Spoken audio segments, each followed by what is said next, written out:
The more you reveal your pain, the more people may want to hurt you. Although it does not always happen, it is common for some people to take pleasure in seeing you suffer or even contribute to worsening it. This behavior of sadism and envy is unfortunately present in many and can indeed hinder your personal growth in various fields of life, be it at work, in a circle of friends, or even in the family. Therefore, learning not to show your weak points can end up becoming your strong point. Imagine yourself as a tree in the midst of a storm. The leaves may flutter, and the branches may sway, but the trunk remains solid, deeply rooted in the earth. This is the portrait of silent resilience that we are going to teach here. We will talk about how you can be even stronger if you show that you are not easily affected by external or internal issues. Where each challenge teaches you to be like the tree by acting as if nothing bothers you, you are not denying the storm but choosing not to let the rain soak you and the wind knock you down. You will be learning to be the master of your own fate, firm, strong, and serene in a sea of chaos. In this video, we will talk about 18 Stoic principles of Epictetus, a great and renowned philosopher you have probably already heard of. Additionally, I invite you to self-knowledge where strength does not come from the noise of thunder but from the silence of the light that illuminates the path. Therefore, in the next few minutes, focus on the content and not on daily distractions. Let's go. Principle number 1, listen twice as much as you speak. Have you ever thought about why nature gave us 2 ears but only 1 mouth? According to Epictetus, there is no error or coincidence in this, but rather a clear purpose behind this reality, not to fall in love with our own voice as much as we are called to fall in love with the voice of others. It is by learning from others that we advance in life, not by repeating our own speech over and over again. So, from today, start paying more attention to what people around you say and less to what you have been upholding until now. Principle number 2, always expect the worst. One of the biggest causes of anxiety and its devastating consequences is believing that unfavorable circumstances are waiting for us in the future. We fear that our children will abandon their studies, that we will be fired from work, that our spouse will confess to us that they have been having an affair with someone else and ask us for a divorce, or that something else bad will happen to us, such as going bankrupt. The problem is that one day we fear one of these problems and the next day another, and another. The path of life, in addition to reserving good and happy parts for us, also reserves a handful of problems that are inevitable. Therefore, we live in permanent stress caused by different stimuli each day. And this is where Epictetus comes into the picture, since his proposal is as drastic as it is effective. He says, think that all these things you fear so much have already happened. So what could be worse? In this way, your spirit will develop coping strategies to move forward with your head held high. Principle number 3, prepare to fail because it is the only way to progress. We do the impossible so that we are not considered fools. But Epictetus has another view on this. According to his philosophy, one of the best things that can happen to you is to be considered such, as this is the way for you to really improve professionally and personally as well. The Stoic philosopher reminds us that overcoming is not the product of a spontaneous reaction but rather the result of a long path of trial and error. For it is through error that we can polish what distances us from excellence. Principle number 4, be aware of the dangers of fortune. This wealth that we desire brings with it a stigma from which few people can free themselves. And it's not just about the people who will emerge from nowhere to benefit from our fortune, like by pretending a friendship they don't feel for us. Money has the ability to transform people, and not necessarily for the better. Once we are possessors of this highly coveted resource, we come to have something that until then we did not know we had. And it is from that moment that our spirit may begin to poison itself in the face of the loss of moral values. Principle number 5, do not cling to a single hope. Fortunately, we are beings inclined to practice diversity. That is, there is no reason to put all our hopes in a single dream since this could be devastating if we fail in it. Therefore, Epictetus encourages us to pursue many dreams as this will exponentially increase our chances of success. Principle number 6, always remember that death is waiting at the end of the road. This is not advice that calls us to pessimism, but to be aware that death is the final destination of all our actions and especially our efforts. Once we have this in mind, perhaps we will start to evaluate to what extent it is worth spending 20 years of our limited life saving to pay for a house that, as much as it weighs on us, we will not be able to take with us wherever we go once death visits us. Just as we carry in our bag those objects that we consider indispensable for our daily life, such as the phone, credit cards, and our toothbrush, it would greatly benefit us to carry a small notebook with these Stoic principles, because thanks to them we will no longer see setbacks as misfortunes nor life as internal time we have at our disposal, but we will acquire a more realistic view of our existence and certainly make better use of our time of life.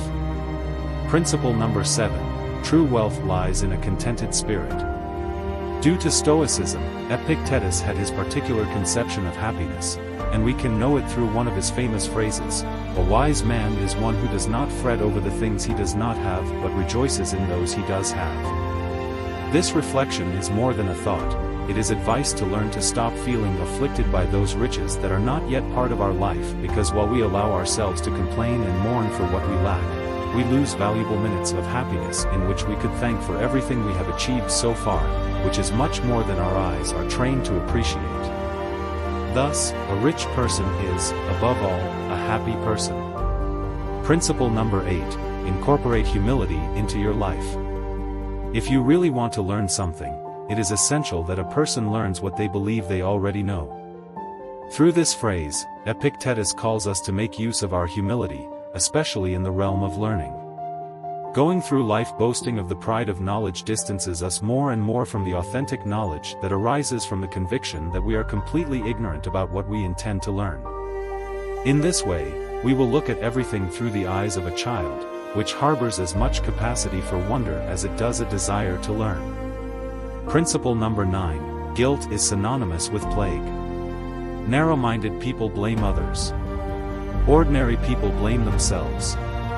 But the wise see all guilt as foolishness. Thanks to this phrase from Epictetus, therapists nowadays have begun to approach guilt as a feeling to be eradicated from our lives. The only way to win the competition against guilt is to refuse to play with it. The problem is that it results in an easy path, since by blaming others or ourselves, we completely absolve ourselves of the responsibility to correct the mistake. Therefore, resorting to it is a temptation that is hard to escape. Only those people driven by a firm determination to overcome are capable of avoiding guilt and still manage to take responsibility for their actions. Principle number 10, make alliances with winning people. It's curious how when someone sneezes next to us, we immediately move away, invaded by the fear that they will infect us. However, we are not so cautious to avoid one of the most lethal contagions we are exposed to daily. Epictetus left us a wise piece of advice about this: surround ourselves with people who make us want to give our best, because people's behavior greatly influences our state of mind. There are people who drain our energy and ruin our day, while others leave us full of joy and vigor. Therefore, one of the smartest decisions we can make is to ally ourselves with those who bring good vibes into our lives, while we say goodbye to those who have the ability to make us regret being born. Principle number 11, never forget that your reactions forge your destiny. We should not take our reactions lightly, as they definitely mark our success or our failure. And Epictetus was very categorical about this. He taught us that we do not have the possibility to choose what happens, but how to manage it. Misfortune can fall upon any of us, but it is what we do from its arrival that will mark the difference from that moment on. For some people, a divorce means entering the world of depression and victimization. In contrast, for Epictetus, it is a golden opportunity to start on the path of self-knowledge. Remember that your life is not what happens to you, but what you do with it. Principle number 12, always fulfill your duty. Each one of us has a role in society and in the world, and the sun does not need praise or enchantments to rise each morning, but it does every day, and that's final. Thus, just as every part of nature does its job, we must fulfill our obligations.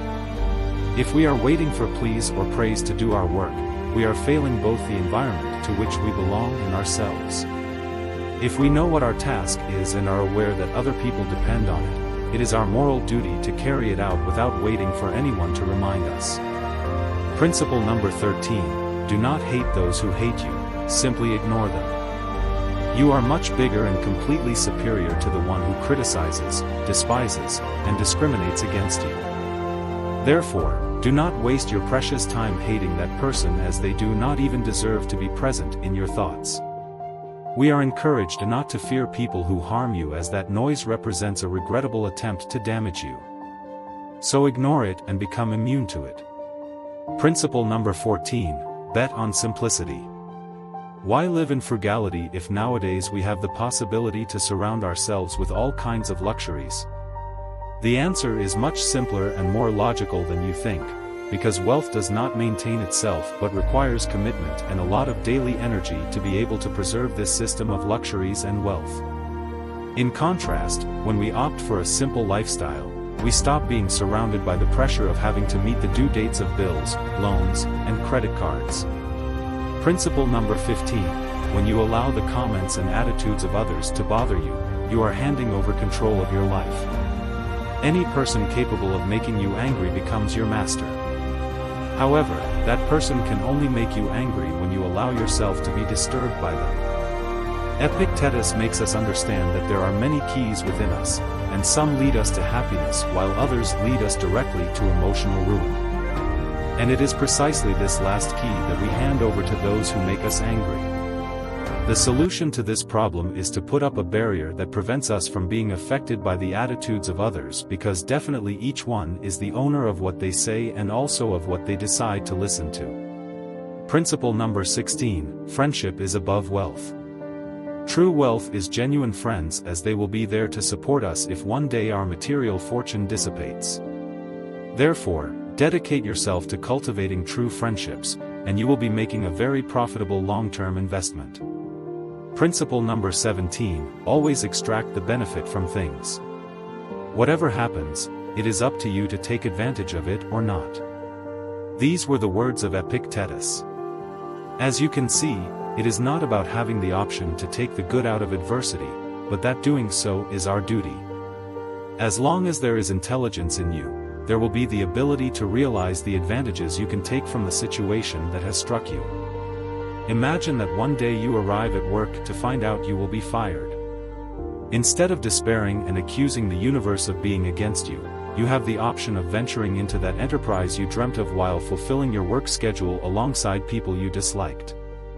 Therefore, always try to look for the positive in a situation, as this movement added up throughout your life will certainly take you further than just lamenting. Principle number 18, stop worrying about what is out of your control. You are the owner of your opinion, but not your reputation.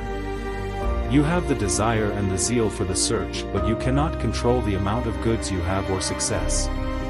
Therefore, worrying and getting bitter about those things we cannot control is simply making the decision to waste time. According to Epictetus, we are called to cultivate those values that we have the possibility to change, but it is also our responsibility to let go of what is out of our control and thus let fate take care of it. In addition to being incredibly useful for everyday life, Stoic principles are teachings that can help us navigate bad times with interest and resilience. As there is no place in their philosophy for fantasizing but only for applying what is learned and moving forward. I hope you liked the video, and since you've made it to the end, share your ideas with us and write Armored Wisdom in the comments. If you're new to the channel, please subscribe. See you soon.